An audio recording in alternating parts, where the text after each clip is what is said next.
¿Qué tal? Muy buenas noches. Ser autónomo en España sigue siendo una situación desigual frente a los trabajadores asalariados. Actualmente hay más de 3,4 millones de autónomos en el régimen especial, pero sus prestaciones sociales y sus pensiones son significativamente peores. Lo vamos a ver en pantalla. Vamos a contarles que en España la brecha entre las pensiones de los trabajadores por cuenta ajena y los autónomos sigue siendo abismal, pese a ser un sector que genera el 16% del PIB. Según los últimos datos de la Seguridad Social, la pensión media de jubilación de los autónomos apenas supera los 1.000 euros mensuales, mientras que en el régimen general, el de los asalariados, ronda los 1.660 euros. Además, solo 4 de cada 10 pueden acceder al paro cuando cesan su actividad. En 2022 se firmó un gran acuerdo entre el Gobierno, los sindicatos y también las asociaciones. El objetivo era lograr la igualdad total en 2032. Para ello, se estableció que los autónomos cotizaran según sus ingresos reales, con subidas progresivas de cuotas hasta 2031. Sus efectos reales tardarán años en notarse. Los autónomos que ya están jubilados o próximos a hacerlo lo harán con bases históricamente bajas y sus pensiones seguirán siendo modestas en comparación con el resto de los trabajadores. Las asociaciones denuncian que la subida de cotizaciones es insuficiente y que el sistema sigue siendo poco equitativo. Los que menos ganan dedican hasta un 30% de sus ingresos a la cuota, mientras que los que más ganan apenas un 10%. Los autónomos piden un sistema más justo y también más progresivo, que los que más ingresen coticen más. También reclaman mejorar el acceso al paro y a las prestaciones como son las bajas o la maternidad. El debate sobre los autónomos ha centrado el debate político de los últimos días. Escuchen. Se nos planteó una subida de cotas desproporcionada, que es un sablazo en toda regla a los autónomos, es un hachazo en todo el lomo. Los autónomos es que no pueden asumir esto. Ya está bien de castigar a la clase media española, ya está bien de castigar al tejido productivo, ya está bien de la asfixia fiscal, económica que están viviendo los autónomos. Y tenemos que comenzar diciendo que es mentira que para los autónomos con tramos de cotización más bajos son aquellos que tienen ingresos inferiores a los 1.166 euros mensuales, vaya a subir. La semana pasada hicimos una propuesta en relación con los tramos de cotización. Hoy hemos querido mejorar presentando una nueva tabla de tramos de cotización. ¿Le van a pedir perdón a los autónomos o van a seguir exprimiéndoles? Muchas gracias. Si hubo un partido político que en este país subiera los impuestos más que nadie, fue el Partido Popular. Bueno, pues está con nosotros esta noche Fernando Melchor, presidente de ATA en La Rioja. ¿Qué tal? Muy buenas noches. Hola, muy buenas noches, María. Bueno, vamos a comenzar un poco por cómo está la situación. Recordamos que ese primer borrador enviado por la Seguridad Social recogía ese aumento que iba entre los 10 a los 200 euros y después esa rectificación que parece que esas cuotas de autónomos va a ser una subida entre 3 y 15 euros. ¿Ha gustado esta rectificación? ¿Cómo está la situación? La rectificación ha sido un mal menor dentro del alboroto que se ha generado con la primera publicación o lo que nos quería el Ministerio introducir como gasto inicial para todos los autónomos. Desde nuestro punto de vista es un atraco a mano armada, no pactado con los autónomos, esta subida que se pretendía. La rebaja que se pretende igual vender como un éxito de que el Ministerio ha reculado, nosotros entendemos que en definitiva el no haberlo pactado, no haberlo adecuado conforme la mesa sectorial de los trabajadores autónomos y de todo el sector es un fracaso por parte del Ministerio, y que todos los autónomos, la asociación mayoritaria que en este caso que es ATA, haya sido quien haya tenido que poner pie en pared y presionar para que se parase esta propuesta, pues indica que no hay un criterio adecuado para trabajar por los autónomos en este país. Bueno, pero todos aquellos que dicen que están a favor de este acuerdo dicen que esto ya se firmó o se llegó a este consenso en el año 2022, ¿no? No a las subidas que se venían a plantear en este momento. Y de hecho, pues ha sido el Ministerio, ante el alboroto que se ha montado, el que ha tenido que parar esta subida y adaptarla. Lo que no puede ser es que los autónomos se nos planteen determinadas subidas y que en este caso, pues comparándonos por ejemplo con los trabajadores por cuenta ajena, estemos en una situación de inferioridad, porque nos venden que esta subida es para que las brechas de cara a las cotizaciones de seguridad social o a los futuros beneficios que podamos recibir no nos veamos perjudicados con respecto al resto de trabajadores, pero esto no es así. Hay que tener en cuenta que un 70% de los trabajadores autónomos que tienen que darse de baja en su actividad no están cobrando el derecho al desempleo que se pactó ya en su momento. Se exigen una serie de requisitos y de limitaciones de entrada que hace que la mayoría no puedan acogerse a este paro del autónomo, ¿de acuerdo? Y que es un máximo de 12 meses lo que podría recibir, con una limitación de unos 600 euros, etcétera. En ningún momento estamos, digamos, equiparados en cuanto a cotizaciones, en cuanto a las prestaciones que reciben el resto de los trabajadores. Un trabajador supone que dentro de su nómina paga un 7% más o menos de lo que es de seguros sociales. El trabajador autónomo viene a pagar en torno al 27-30%, y esas prestaciones se reducen en cuanto que no tenemos derecho tampoco al tema de la lactancia, que sí que se reconoce a los trabajadores por cuenta ajena. No tenemos derecho al subsidio de mayores de 52 años, y el resto de beneficios laborales que se están planteando que van a recibir los trabajadores, como es las bajas por defunción de personas, de familiares, etcétera, tampoco no están planteados que vayan a ser los trabajadores autónomos los que se acojan. Digamos que va a ser una subida donde vamos a seguir estando en inferioridad de condiciones con el resto del mundo laboral. Es un sinsentido. Bueno, según los últimos datos, 2 de cada 3 autónomos cobran menos de 1.000 euros de pensión. ¿Qué es lo que está fallando entonces para que persista esa brecha? Lo que está faltando es que la mayor parte de los autónomos están subsistiendo, están trabajando para obtener un trabajo que en la vida laboral pues no lo podrían obtener, y que sí que lo tienen pues con su propio esfuerzo y con ese proyecto de empresa que tienen. Lo que no puede ser es que si un trabajador autónomo que recibe 1.200 euros de beneficio mensuales, se le estén poniendo unas trabas o unas cuotas de pago a la seguridad social que puede estar entre 300 o 400 euros. Y no puede ser que la mayor parte de ese porcentaje vaya a pagar los seguros sociales. No puede ser que un emprendedor que los primeros meses no vaya a recibir unos ingresos que puedan cubrir todos sus gastos, pero empiece ya pagando esas cuotas a la seguridad social. Hay que tener en cuenta que, viendo un poco la estadística de lo que ha ocurrido, por ejemplo, en países de nuestro entorno como Francia o Italia, donde ha aumentado en 1 millón el número de autónomos, de trabajadores por cuenta ajena, y donde se está franquiciando el IVA hasta 85.000 o 100.000 euros, que no hay que hacer las declaraciones trimestrales, etcétera y demás, nos encontramos en España que no llegamos a esas cantidades, pero estamos pagando de seguros sociales mucho más. Es fundamental que esas trabas administrativas que se nos están planteando, tanto en pagos como en las declaraciones trimestrales, etcétera, que para un autónomo que no tenga trabajadores es un hándicap muy grande, porque supone unos gastos, ya no solo los gastos sociales, sino los gastos de gestoría, de asesoría, etcétera, que suponen que no desarrollen de una manera adecuada su labor, y que suponga invertir muchos más recursos en sus actividades. En esta actividad vemos que un trabajador autónomo con un trabajador o con 2 trabajadores tiene que realizar ya el tema de los controles horarios. ¿Por qué todas las empresas tenemos que realizar los controles horarios? Una de las justificaciones que se nos hace desde el Ministerio es que ese control exhaustivo es para evitar ese fraude, pero el fraude mayoritario se produce en empresas de mayores de 150 trabajadores. ¿Por qué no se controla a partir de este número de empresas y se es más flexible con los autónomos donde el número de trabajadores es inferior? Pongo la cuestión del fichar, porque es una cuestión pues más anecdótica, pero nos encontramos con una serie de circunstancias que lo que hacen es incidir más en esa burocracia que aumenta los gastos y que ralentiza el poder obtener los beneficios. Con eso, ¿qué nos encontramos?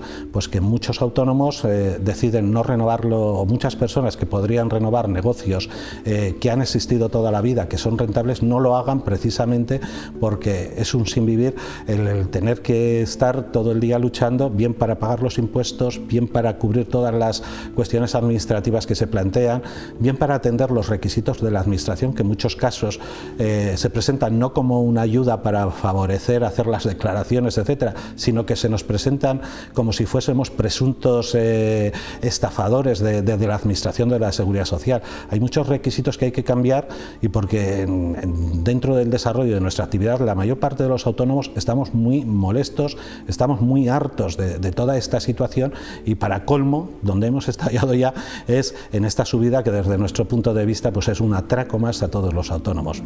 ¿Y cómo se puede mejorar entonces las pensiones de los autónomos? ¿Qué propone ATA? ¿Qué modelo? ¿Una subida generalizada, una reforma más progresiva? La reforma tiene que ser progresiva, de acuerdo con los ingresos que se reciben. Evidentemente, si estamos cotizando por determinada cantidad, habrá que calcular qué es lo que el autónomo va a recibir conforme a lo que cotiza. De ahí la progresividad y la proporcionalidad en torno a lo que recibe. Pero también hay que tener en cuenta que el resto de políticas que se están realizando a nivel de trabajadores, de personas que nunca han cotizado, etcétera y demás, no pueden ser superiores a la de los autónomos que están cotizando, y en muchos casos están cotizando durante 65, algunos hasta 70 años, y lo que les queda es una pensión mínima. Aquí algo está fallando en los cálculos.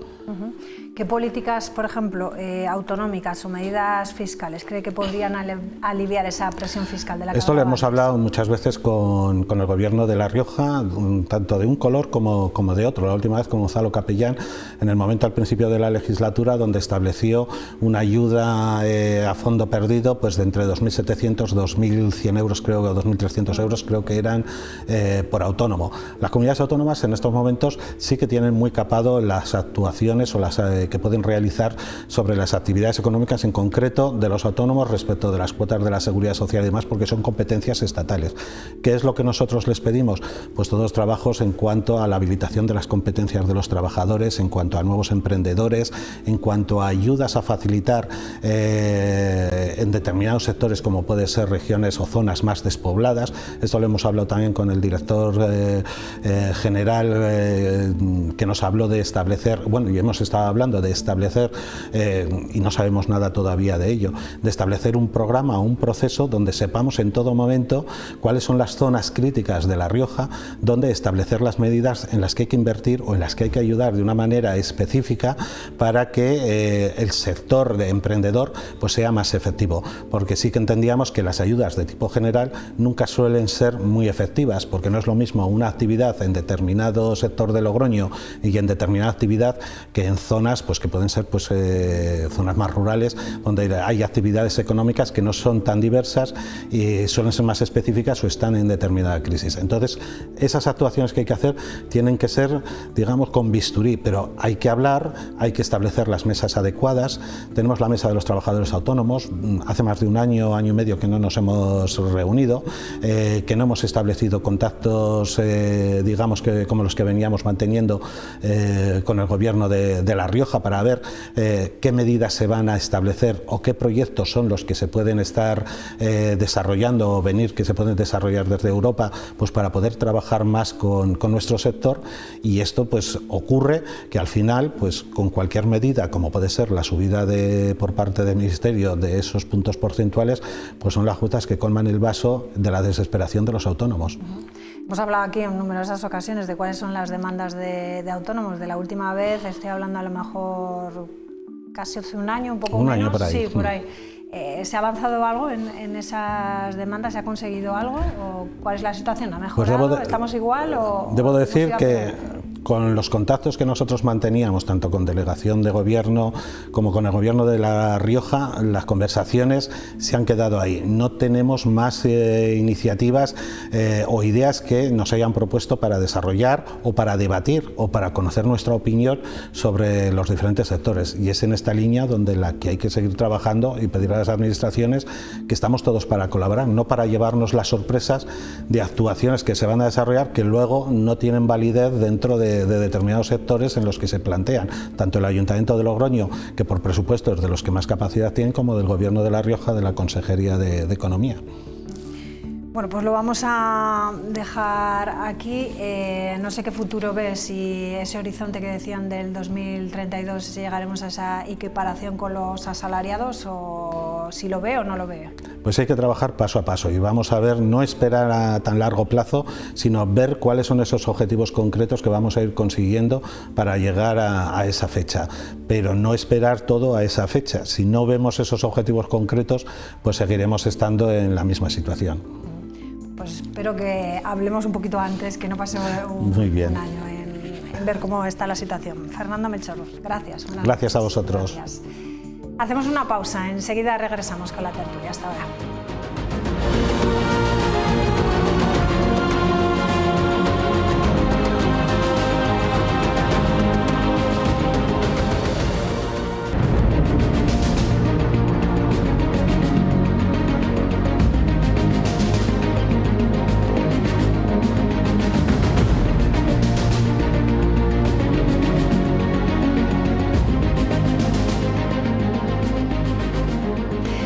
Pues ya estamos de vuelta, seguimos aquí en Punto de Encuentro y saludamos ya a la mesa a quienes nos acompañan. Diego Ubis, ¿qué tal? ¿Cómo estás? Buenas noches. Hola, buenas noches. Bienvenido. Sonsoles Soriano, ¿qué tal? Muy buenas noches. Buenas noches. Y Diego Mendiola, ¿qué tal? Muy buenas noches. Buenas noches. Bueno, vamos a comenzar a hablar de la crisis de los cribados. Vamos a comentar lo que sucedía también este fin de semana. Una masiva concentración en Sevilla arropaba el fin de semana a las víctimas de esos retrasos en el cribado del cáncer de mama. El pasado viernes los consejeros de las distintas comunidades gobernadas por el Partido Popular dejaban plantada a la ministra de Sanidad al abandonar la mesa del Consejo Interterritorial del Sistema Nacional de Salud. El PP cree que se está utilizando de modo partidista. Aquí en La Rioja el Gobierno dice que no se niega a enviar los datos al Ministerio, pero dice también que no puede. Y el PSOE cree que este retraso al ocultar los datos es una forma de mentir y de poner en riesgo la salud de la gente. La polémica sobre la crisis de los cribados de mama dio un paso más el pasado viernes en el Consejo Interterritorial de Sanidad, cuando el Partido Popular abandonó la sesión. Hoy el PSOE de La Rioja asegura que se debe a una estrategia de ocultación para debilitar el sistema público de salud. Pues es un problema de salud pública, de equidad y de derechos ciudadanos. Y cuando esto ocurre, además, en una comunidad autónoma como la nuestra, donde ya venimos denunciando la opacidad del Servicio Regional de Salud, la externalización creciente y la falta de transparencia en la gestión de las listas de espera, lo que tenemos claramente es una estrategia deliberada de debilitamiento del sistema público de salud. Ajena a estas críticas, la consejera de Salud confirma que se está trabajando con el Ministerio para recabar los datos de cribados y reportarlos al Sistema Nacional. Con total cooperación y con total coordinación, técnicos de todas las comunidades autónomas, profesionales de todas las comunidades autónomas, y están trabajando en unos indicadores que van a hacer mejorar más todavía la información y que van a hacer converger a todo el sistema nacional de España hacia los mismos parámetros para intentar mejorar cada uno en lo que tenga que mejorar. También ha insistido en no politizar esta crisis para no generar alarmismo entre las mujeres. Que le llevamos diciendo en absolutamente todos los consejos interterritoriales que en vez de titulares que luego se quedan en nada porque no tienen nada detrás, lo que hace falta es empezar a trabajar todos de la mano, pero especialmente el Ministerio, porque es su competencia, en el verdadero problema de la sanidad pública española, que es la falta de profesionales. Martín ha insistido en lanzar un mensaje de tranquilidad a las mujeres riojanas, asegurando el buen funcionamiento del sistema de cribados en nuestra comunidad. Venga, Diego Mendiola, empiezo por ti. ¿Crees que debe haber alarmismo, que realmente hay una crisis de cribados o solamente ha pasado en Andalucía? ¿Piensas que es una ocultación de datos? Un poco, ¿cuál es la opinión? Alarmismo no debería haber, pero alarmismo hay. Y hay en el momento en el que se empieza diciendo que hay 3 o 4 casos a lo sumo, de 3 o 4 pasan a ser 50... De 50 se dice que no va a llegar a 2.000 y todas en Sevilla, y yo el último dato que lo tengo recogido esta mañana ya son 2.347 en la comunidad autónoma de Andalucía. Añadir a eso que esto lo que ha destapado, hay otra iniciativa de investigación en Cantabria, también hay iniciativas de investigación en Murcia y en el País Valenciano. Entonces, ¿el alarmismo cuándo se crea? El alarmismo... Tú no creas una alarma si la gente está tranquila y segura. Y esa manifestación en Sevilla lo que demuestra es que hay mucha gente preocupada o muy preocupada. Y luego hay aportaciones claras de pruebas donde había un informe y esas mujeres han ido a comprobar después de que se cayera el sistema y el informe había sido cambiado, borrando nombres, borrando anotaciones hechas por determinados técnicos sanitarios previamente. Y de ahí viene el alarmismo. Y entonces dice que la consejera, el alarmismo lo creó la gestión de sus queridos compañeros en Andalucía, que en un primer momento lo que trataron es de ocultar un gravísimo problema. Y luego habla de competencias. El Ministerio pide datos. Yo creo que se queda corta, Mónica García. Creo que lo que debería solicitar es una auditoría de todo este tipo de cribados de cáncer en todas las comunidades autónomas, porque el que haya hecho los deberes, el que haya llevado una buena gestión, no tiene por qué temer a nada. Y si unos no temen nada, no entiendo por qué ese ataque, el considerar que es un ataque que el Ministerio les solicite información y a continuación decir que es toda su responsabilidad y toda su competencia. ¿En qué quedamos? Si tienes toda la competencia y toda la responsabilidad, tendrás que poder tener derecho a solicitar los datos que proceden. Y por terminar, un dato, también lo escuchaba esta mañana. Todo el problema surge en el año 2021 en Andalucía, cuando hay una gran parte de este sistema que pasa a ser privatizado. Una la línea de puntos y vean dónde está el problema. Creo que también hay una cosa muy llamativa. El consejero de Sanidad de Andalucía hoy ha tenido un discurso que rompe la línea y a ver si realmente, pero bueno, ayer también salían a decir que eran cuatro subvencionadas que habían ido en autobuses. Creo que se equivocan de plano. La gente que sufre un cáncer no es ni de izquierdas, ni de derechas, ni de absolutamente nada. Son ciudadanas que tienen que tener todas las garantías de que tienen que estar seguras de que tú, cuando te haces una prueba, esa prueba se va a dar salida, va a ser estudiada y en caso de que tengas un problema vas a ser avisado con el tiempo suficiente para intentar minimizar pues la intervención o el tratamiento que te tengan que dar. Diego, ¿estás de acuerdo? ¿Piensas que debería de ver cómo ha funcionado en todas las comunidades autónomas? Realmente es que tampoco tengo claro qué datos en concreto está pidiendo el Ministerio de las comunidades autónomas, porque datos yo creo que están ahí. Se sabe cuántas mujeres participan todos los años en el programa de cribado de cáncer de mama, y aparte de otros programas de screening que hay. Se sabe cuántos casos se detectan. De hecho, hace poco celebramos el Día de la Prevención contra el Cáncer de Mama, ¿no? y se anunciaba que el año pasado en La Rioja pues, se detectaron, gracias a estos programas y a los cribados y a los seguimientos periódicos que se hacen a las mujeres, 242 casos creo que eran en 2024 de cáncer de mama, ¿no? Creo que los datos están, entonces no sé cuál es el enfrentamiento, qué tipo de datos está esperando el Ministerio recabar de las comunidades autónomas. Luego hay otro problema que a mí me hace mucha gracia, porque tenemos 17 reinos de taifas, tenemos 17 sistemas sanitarios distintos y ahora estamos invirtiendo un montón de dinero en optimizar los sistemas de información, en cómo volcamos ciertos datos a un sistema central para poder utilizarlos, ¿no? de forma para prevención, para investigación. O sea, hemos creado un sistema con 17 minisistemas, reinos de taifas, y ahora estamos invirtiendo dinero para utilizar esos datos que cada comunidad autónoma tiene en su poder, ¿no?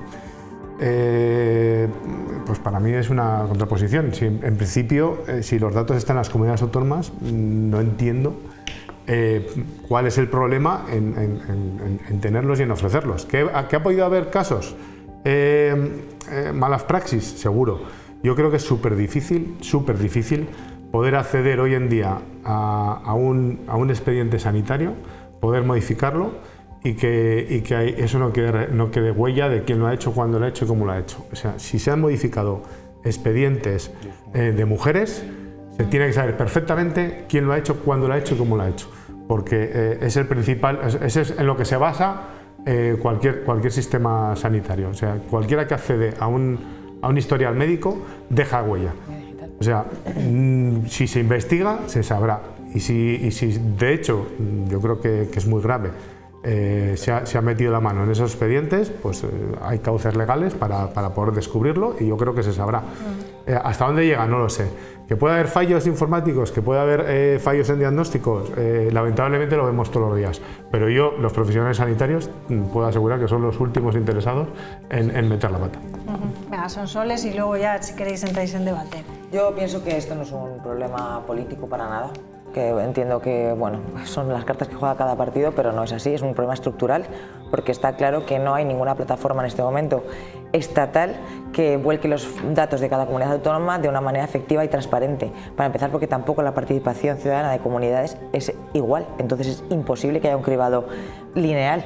Entonces el problema es muchísimo más grande y luego estoy de acuerdo con Diego, yo pienso que no tengo muy claro qué datos son los necesarios para determinar cuál es la base para mejorar o no la detección precoz de cáncer de mama, porque yo entiendo que eso es mucha más investigación y mucha más asistencia a cada persona. Entonces ese cribado no tengo muy claro cuáles son los datos que se filtran, que no se filtran. O sea, hay poca transparencia en la noticia, en realidad. Y luego es lo que digo, que pienso que realmente no es algo político, que es estructural, que es que hay 17 comunidades que trabajan de una manera totalmente diferente y luego no tenemos ningún sistema capaz de abarcar una transparencia y un comunicado actualizado y en el momento de las elecciones de cada persona y de cada comunidad. ¿Para qué se quieren esos datos? Exacto. En el Ministerio, ¿no? Eso sería también la pregunta, Diego.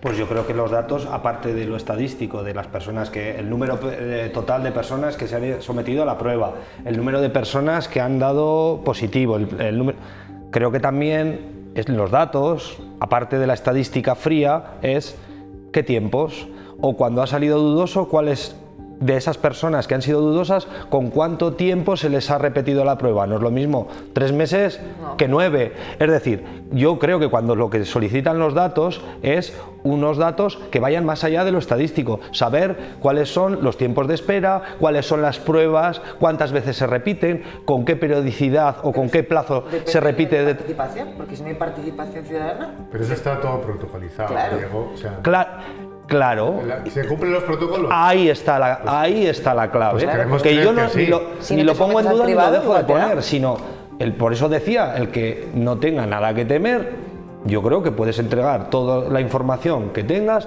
del número de personas, de las pruebas que se han hecho, pruebas que se han tenido que repetir en caso de salir dudoso, porque aquí el problema de base de lo que ha ocurrido en Andalucía es que había muchas personas que estaban en dudoso y se les ha dejado un tiempo de espera y no se les ha repetido la prueba y muchas de ellas han salido diciendo que han tenido que ser intervenidas. Y eso lo que provoca es mayor colapso y es mucho más fácil intervenir.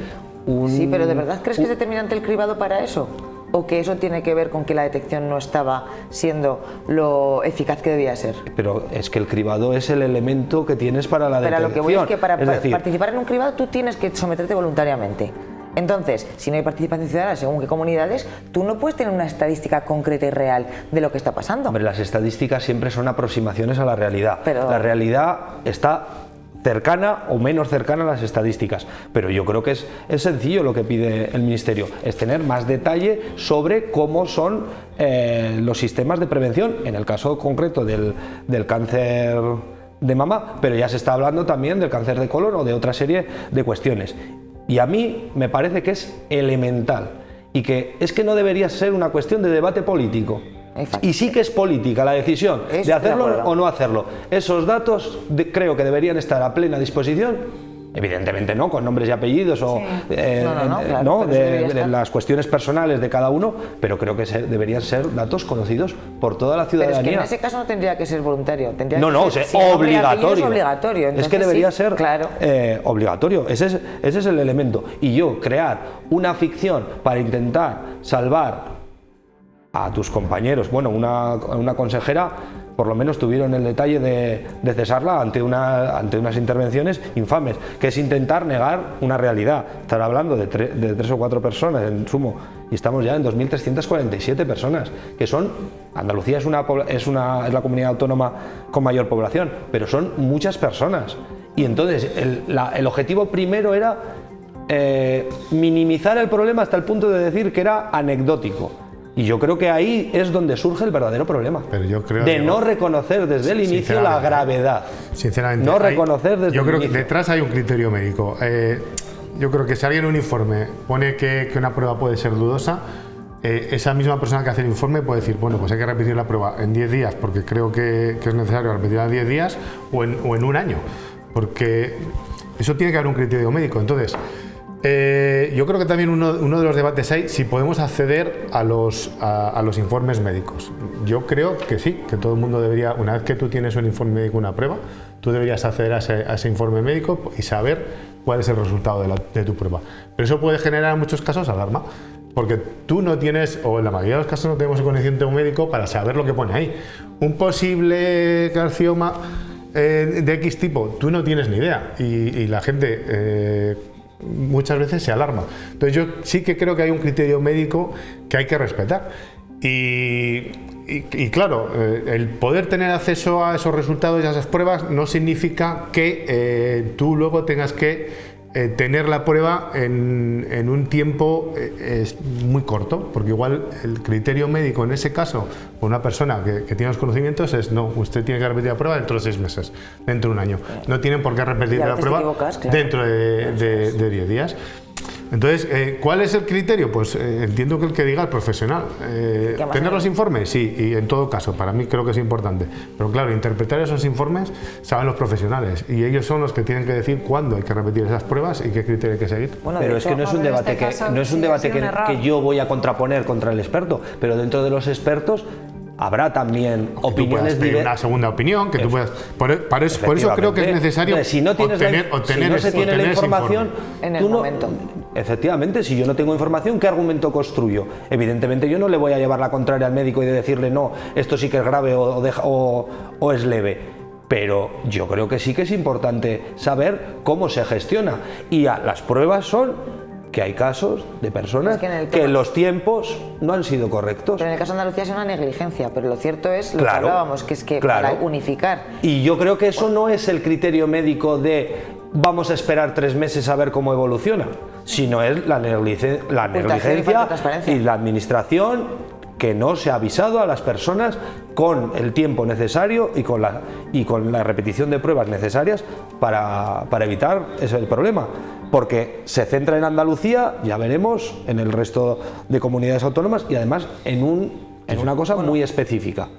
Y creo que no, creo que desgraciadamente es una pena que haya surgido, pero creo que puede ser un elemento que siempre de las cosas malas habrá que intentar aprender para mejorar el sistema, y creo que puede ser una oportunidad para mejorar el sistema de cribado y para que otras comunidades que igual no están en la situación que está Andalucía, pues diga, aún así vamos a intentar tomar medidas para mejorar. En este caso es eso, que ha habido falta de transparencia, pero lo que no hay es un sistema unificado para poder intercomunicar datos, que es lo que sería realmente eficiente. Así es. Bueno, vamos a cambiar de asunto. Todas las miradas han estado puestas en las últimas horas en Perpiñán, donde desde ayer se reunía la cúpula de Junts. El expresidente catalán, Carles Puigdemont, ha explicado que la dirección del partido ha decidido romper su apoyo y ejercer la oposición y pedir también al Consell Nacional que pregunte a la militancia. La consulta se va a realizar entre el miércoles y el jueves de esta semana. Puigdemont ha afirmado que en un pacto que no se ejecuta, pues no se puede seguir con él.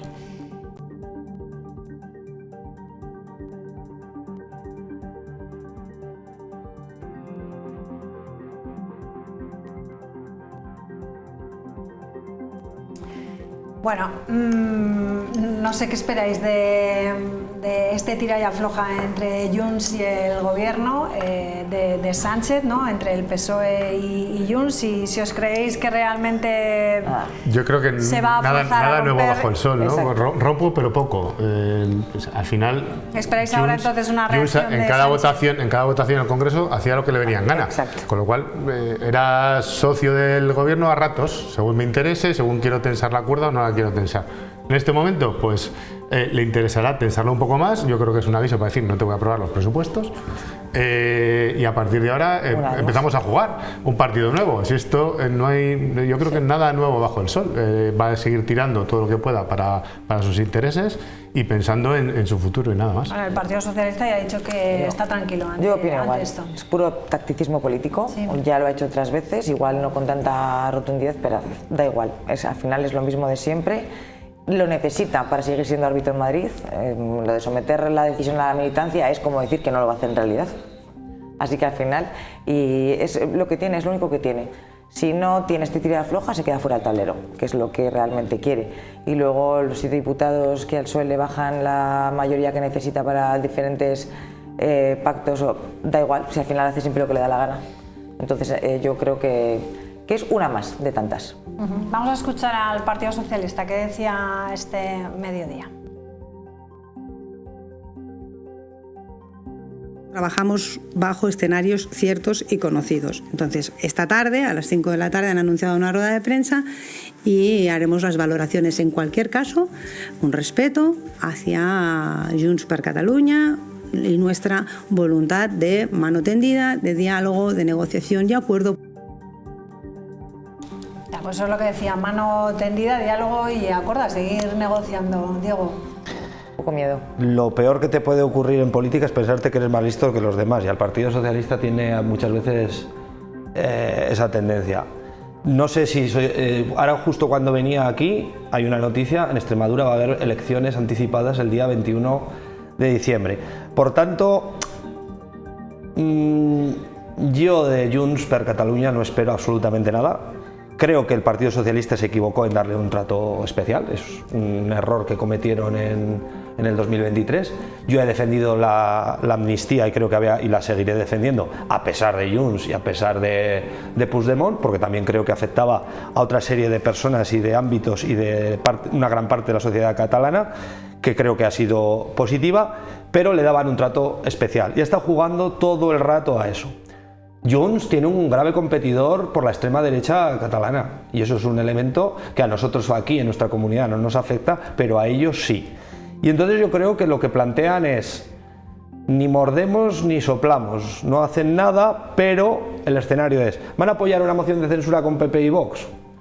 Pues hombre, te están pidiendo la prisión, pues hacer una moción de censura con aquellos que te piden meterte en prisión creo que es bastante complicado incluso de explicar a tu electorado y a tu militancia. Pero quizá igual han valorado el mejor de los menos malos, o el menos malo de los escenarios es el provocar elecciones anticipadas que vayan en cascada, luego van a venir, creo que están convocadas también las de Castilla y León, y entonces plantear que esa asfixia, oye, no somos nosotros solos, ha habido elecciones en Extremadura, veremos lo que ocurre, ha habido elecciones en Castilla y León, veremos a ver cuáles son los resultados.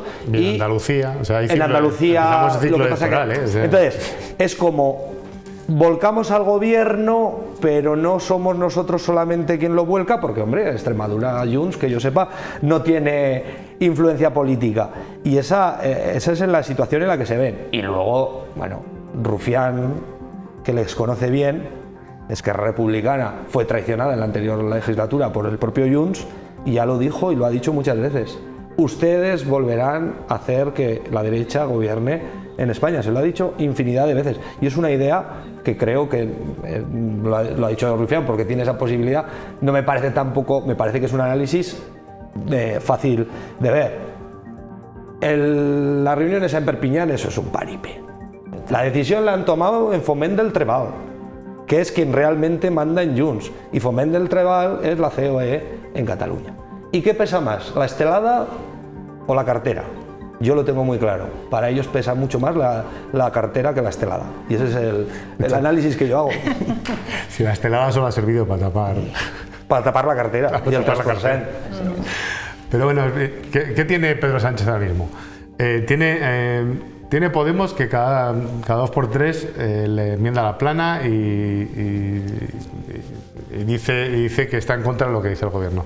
Tiene a Sumar que cada 2x3 también le dice que no está de acuerdo con ciertas decisiones que ellos mismos toman en el Consejo de Ministros. Y ahora tiene a Junts que le acaba de decir que no va a aprobar los presupuestos, que esto es no voy a aprobar los presupuestos, lo tengo claro, necesito una disculpa para no aprobar los presupuestos, y es romper con el PSOE, hacer que rompa con el PSOE, y nada más. Y a partir de ahí, tensar la cuerda y sacar lo que pueda, porque ellos se tienen que vender. ¿Qué va a poder sacar? ¿Qué pensáis que va a ser? Yo creo que tienen miedo de que les llamen botiflers y que les llamen colaboracionistas desde su extrema derecha. Estoy totalmente de acuerdo. Sí. Yo creo que ese es el miedo que tiene Junts. Por eso esas medidas de las medidas en inmigración, cosas que son inviables, incluso a nivel europeo es la competencia estatal. De hecho, si es que no hay aduanas tiene que mantener su papel. entre los países europeos, las va a haber del control de fronteras, de tránsito de personas entre Zaragoza y Tarragona. Eran medidas estrambóticas para intentar frenar esa sangría que se está dando, sobre todo en las comarcas interiores, donde CiU antes y ahora Junts era hegemónica, y Alianza Catalana es donde está enraizando en las comarcas interiores de Cataluña. Sí, pero es así, yo creo también que tienen que mantener su posición o su forma de... Bueno, su papel para su electorado lo tiene que hacer, y entonces es la manera que tiene de actuar. Pero sí. Ahora mismo no hay nada que lo que más le apetezca a Junts que le diga a Sánchez, te doy esto. Intentan que caiga el gobierno, pero que no sean ellos directamente los que precipitan la caída. Y eso es muy difícil de hacer. Es un equilibrio. Yo creo que se equivocan. Pero bueno, yo sigo pensando que se va a perpetuar en el poder. Da igual que no se aprueben presupuestos otra vez. Ya debería estar fuera del poder el PSOE. Yo creo que al final ¿Y no está? Toda la gestión de impuestos que puedan, todo lo que puedan rascar en el tema económico es lo que van a intentar. Aparte de pequeños logros que puedan seguir manteniendo vivo ese debate en Europa del catalán como lengua oficial, que no va a llegar nunca porque no les interesa, pero quieren seguir manteniendo vivo, ciertas cosas, pero a ellos lo que les interesa es el tema económico y parecerse un poco más cada día al País Vasco. Cuanto más impuestos gestionen, cuanto más dinero tenga en mi cartera, mejor me va a ir. Y eso es lo único que intentan. Bueno, pues veremos a ver, miércoles o jueves, que hacen esa votación. Vamos con esa desagradable sorpresa. Ayer en Logroño se hallaba sin vida a un hombre de 47 años en un trastero de la calle Trinidad. El trastero se encuentra en la tercera planta de los garajes del edificio. Según algunas fuentes, hacía una semana que sus familiares y amigos no tenían noticias de este hombre fallecido. Como ven, la zona tenía una gran acumulación de ropa y también de otros elementos. No se sabe si podría tratarse de un síndrome de Diógenes o simplemente eran las cosas, las pertenencias particulares del fallecido. De la investigación tampoco ha trascendido nada, solo que el cuerpo no presentaba signos de violencia. ¿Qué pensáis que ha podido pasar aquí? Diego. Pues hombre, a ver, lo triste es que parezca que tengas que hayas descubierto un cuerpo después de una semana, que casi que nadie eche en falta a otra persona. Eso es lo triste. Bueno, lo tristísimo fue el caso de Valencia, la invisibilidad. Pero una semana, una persona de 47 años, que dices, bueno, pues no es una persona mayor, no es una persona que igual puede estar aislada, ¿no? Pues que después de una semana haya encontrado su cadáver porque pues puede ser que haya habido algún problema de salud. Sí, de salud, es lo primero que piensas. Y dices, pues ¿cómo es posible, ¿no? que haya tardado una semana en descubrir a esta persona? Eso es la parte triste. Luego, pues vemos que tristemente pues hay gente pues que si de verdad todas esas pertenencias eran de esta persona. Estaban ahí, ¿no? Que no sospechase nadie dijese nada, ¿no? Sí, pues que... Ese es el problema, eso es un fracaso colectivo. O sea, que haya una alarma social como esta, que haya una persona que hace una semana que no da señales de vida, con mediana edad, que en principio tiene que estar activo, y que nadie, no solo se dé cuenta, sino que no le llame la atención, no dé la alarma social de manera vecinal, da igual, eso es lo triste. ¿Qué está pasando en esta sociedad para que esté fracasando de esta manera y que esto se haya convertido en algo invisible? Eso es lo que tenemos que plantearnos. Pues lo que ocurre en esta sociedad es lo que decía Margaret Thatcher, que la sociedad no existe, que existen los individuos. Tal cual. Y las estancas, es lo que parece. Y eso, pero aún así digo que es triste porque si tú ves todo eso, que en otros casos se da en otros pueblos, que puede haber un problema de salubridad, que los vecinos al final denuncian, que él puede intervenir servicios sociales y hacer un seguimiento del tema, del caso y estar un poco encima, pero aquí parece ser que no. Pero para que exista eso tiene que haber una cierta conciencia comunitaria, que la comunidad no siempre es todo solidaridad y también tiene un punto de conflicto, pero ¿qué ocurre? que el individualismo radical, el yo voy a lo mío, yo no me voy a meter en problemas, porque muchas de las ocasiones en las ciudades la gente, pues al final te individualizas más que en una comunidad más pequeña, y al final, ¿dónde se está concentrando la inmensa mayoría de la población? Y luego tenemos una falsa realidad de interacción y de trato con las personas, que es a través de las redes sociales, que es una ficción, porque tú ahí, aunque puedas recibir información visual, gráfica o auditiva de lo que están haciendo otras personas, en realidad no estás conectando con esas personas, no estás hablando como estamos hablando nosotros ahora mismo. Artificial. Y eso es una cosa que, digamos que estos son los casos más extremos, el de este hombre o el caso de Valencia, desaparecer durante 15 años y que nadie se dé cuenta de que esa persona, pero es que eso es nadie la ve, nadie le ve salir ni entrar de su casa, pero eso apunta pues al tipo de sociedad individualizada radical, y que quizá pues en los servicios sociales faltan programas que actúen de oficio. Efectivamente. Que actúen de oficio. Que intenten prevenir este tipo de cosas, que es soledad no deseada, que está unido pues a problemas de salud mental, etcétera, etcétera. Y que haya una intercomunicación, y que cuando, yo qué sé, pues que servicios municipales e incluso suministros esté comunicado, y cuando se ve que hay una falta de actividad, pues que haya un servicio social que actúe de oficio, que para eso están. O sea, realmente hacen falta servicios sociales. ¿Cómo puede ser que una persona mayor, en este caso 47 años, que aún es algo más dramático, pues una persona mayor 10 años y que nadie se acuerde de esa persona, que nadie dé una alarma social? ¿En qué nos estamos convirtiendo? Es que estamos perdiendo, está disipada la idea de comunidad, que es lo más importante que tenemos. Claro, si no somos comunidad, ¿no? Lo de Antonio Famoso, esa persona en Valencia, 15 años muerto en principio. Bueno, claro, él disponía de dinero en el banco y iban cogiendo. Hablaban de que no tenía relación con nadie, probablemente tenía una depresión o algo porque se había divorciado, no tenía relación con los vecinos, había roto la relación familiar. No tenga relación, que sé, los ves, no sé, y es puntualmente, aunque sea. Puntualmente los ves. Exacto. O sea, por lo que yo digo que cuando yo he leído esta noticia, una semana, vale, no son los 15 años de Antonio, que fue algo como pues muy alarmante, pero de verdad que hay un fracaso colectivo, lo hay, no puede ser, es lo que decía mi compañero, que es que en un pueblo, y es verdad, en una comunidad más pequeña, sí que hay cierta interrelación, mucha más, hay menos que antes, pero la hay.